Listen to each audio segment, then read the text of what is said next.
So something really awesome happened today. So one of my channels has officially made over $100,000 in ad revenue. I mean, that's crazy, right? And in today's video, I'm going to be sharing how many views it took to make over $100,000 in ad revenue.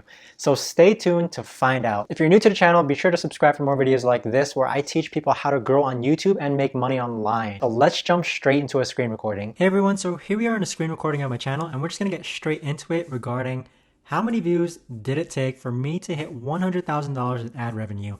So first off, I couldn't adjust the analytics on my page in terms of like the actual dates to hit $100,000 exactly, but $100,000, 185 was as close as I can get. To answer your question, it took me 35.5 million views to hit $100,000 in AdSense. And that is a lot of views. But keep in mind that this time frame up here, it shouldn't actually range from February to November because this channel specifically, I started in November. But this channel here though is basically 1 year. So I would consider that it actually did take me 1 year to hit $100,000 in ad revenue. That equated to, just for some fun facts, that equated to 2.4 million hours of watch time. 2.4 million hours of watch time. I mean, that is insane. I remember when I first started on YouTube, and even with what I'm still struggling now with my own personal channel of just trying to hit 4,000 hours of watch hours on YouTube, over the year of how long it took to get $100,000 in ad revenue, I accumulated 2.4 million hours of watch time, right? So that just goes to show how insane that in order to be monetized, all you need is 4,000 hours of watch time. And here, there's a lot of other big YouTubers like me who are getting way more metrics or better metrics than what you see here.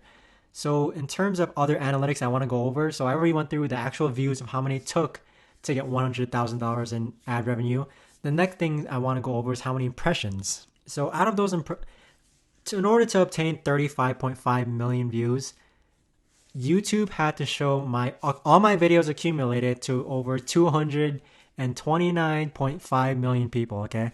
So what an impression is on YouTube, it's when how many times, what it says right there, how many times your videos were shown to viewers. It includes impressions on YouTube and not just external or apps. I mean, that's insane, okay? This is my first time ever looking at these analytics, and it's so cool knowing that YouTube showed my videos to 230 million people just from this channel alone. Now, the next metric I want to go over, impressions are one thing, but getting people to click on your thumbnails, that's probably the most important thing. So next comes that click-through rate.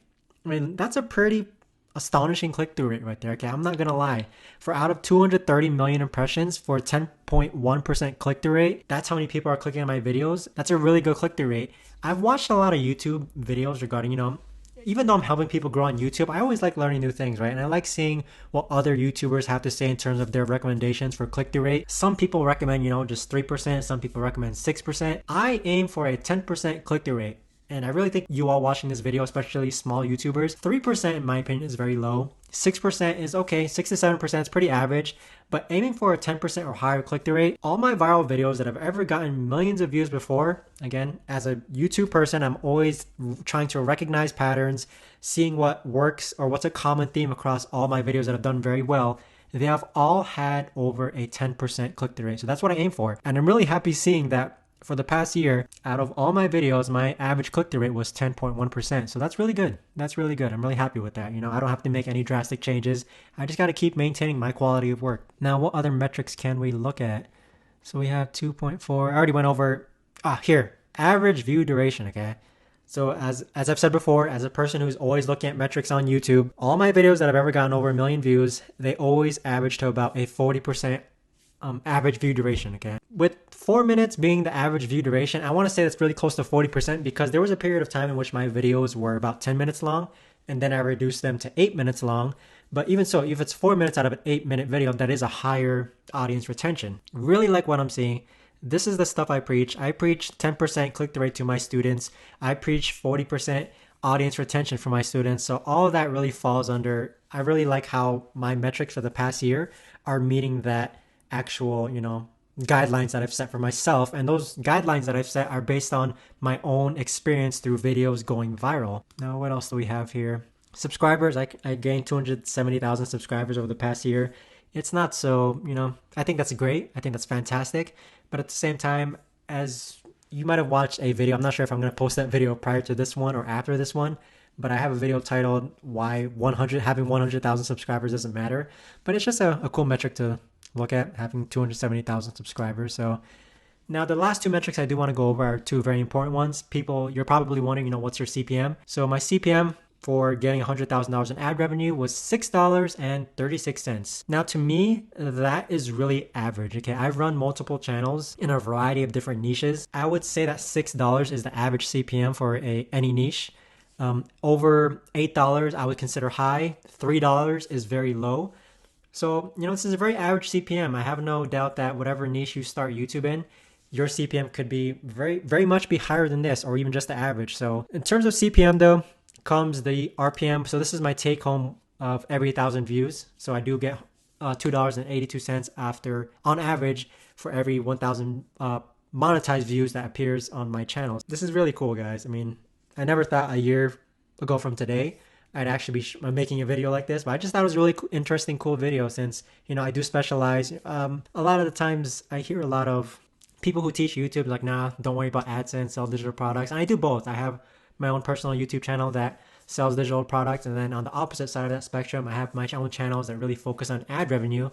And focusing on ad revenue, I mean, it's been life-changing. It's a really good stream of income. It's a really good way to monetize on YouTube. So take it with a grain of salt if someone's telling you that you don't have to worry about getting monetized, because getting monetized could really be a good, extra chunk of money in your bank account. So I'm really grateful that I found this model of YouTube thanks to channels like Watch Mojo. So now before I end this video, I do want to leave off with 5 things that I learned throughout my past year journey on YouTube. Okay, so looking at my overview for the past year, look at the graph. Okay, let's look at the graph. Do you see the pattern? This is what you call a sinusoidal graph, which means it goes up and down, and that's number one. That's one of the things I learned from YouTube. It's that there's going to be ups and downs on YouTube. Look what happened here. At one point, for some reason, I got 35,000 views in a single day, and I was like freaking out. I remember that day specifically. I was like, wow, my views are down. What is happening? But at the same time, on the opposite side of that spectrum, look at that, 428,000 views in a single day. YouTube, it's never, some people might argue, but I like to set my expectations that YouTube is sinusoidal and there are going to be ups and downs.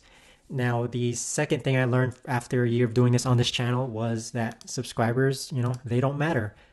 I know that there's bigger channels than me, channels with millions of subscribers, but I don't mean to brag, but there's probably there's a chance that there can be really a big difference in terms of how much we actually make. So how much you make on YouTube is not in correlation of how many subscribers you have. Okay, I have a lot of small channels, less than 10,000 subscribers that are already making $3,000 a month, but the ratios of how much they're making does not really equate to the number of subscribers to the number of subscribers I have on this channel. And I've seen a lot of other YouTubers agree on that point, in that they have smaller channels making more than their bigger channels. And it's true, subscribers are good, especially when you're selling digital products or trying to build a personal brand. But if you're just after views like me and you really want to entertain people, then what I'm after mainly are views, tenfold. I'm always targeting views. Now, the third thing I noticed is that you're always going to have haters on your channels, okay? Always going to have haters. But, I had a really smart friend. He's in the AdSense space, and what he's told me was that for every one hater that you get, you're always going to receive at least 10 people who watch your videos and actually like your videos, but they just don't say anything. So those are the quiet buy watchers. Those are the silent people who actually enjoy watching your videos. But yeah, that just goes to show that you are going to get haters on YouTube no matter what size you are. That eventually those trolls will come, but do disregard them. Do recognize that bad engagement is good engagement. Now, the fourth thing I learned from the past year was that you want to work on a channel that you're actually passionate about. Don't just do a channel just because you see someone else doing, or you have no knowledge about, you're not passionate about, even you won't watch the videos.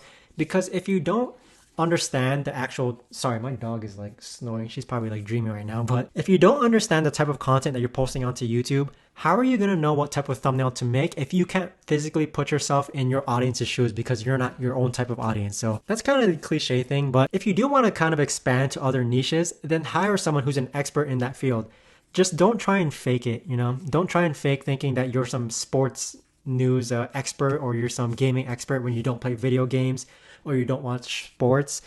Especially if it's your first channel, start with something that you actually are passionate about and are actually knowledgeable about. Now, the last thing I learned from YouTube, okay? I think I mentioned this maybe 4 times right now, is that I watch a lot of YouTubers teaching other YouTubers how to grow, because I'm always looking for new ways to grow, even though this is what I teach. But there's a lot of material out there on how to grow on YouTube, and it's not a secret.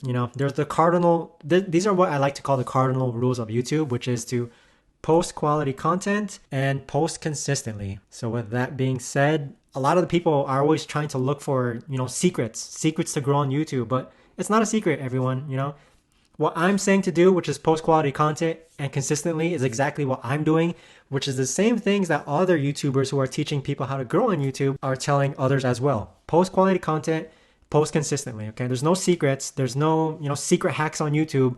It's clear as day right there, okay? I mean, obviously there's a lot of things on YouTube that even I teach about in my paid course, because it's a lot of things that people are kind of lazy to actually explore and actually use to their advantage. So, but generally, post quality content and post consistently. That's all I have for the screen recording video. And I know that I don't think there's ever been a video made like this. So if this video gave you some good insight into actually how much it takes to make $100,000 on ad revenue on YouTube, I mean, I hope this helps you.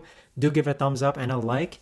And if you're interested in learning more on how to grow on YouTube rather than just my generic information, do watch my free training link down below. And yeah, thanks so much for watching, everyone. I hope this video gave you valuable insight. Comment below if you have any questions, and I will see you in the next video.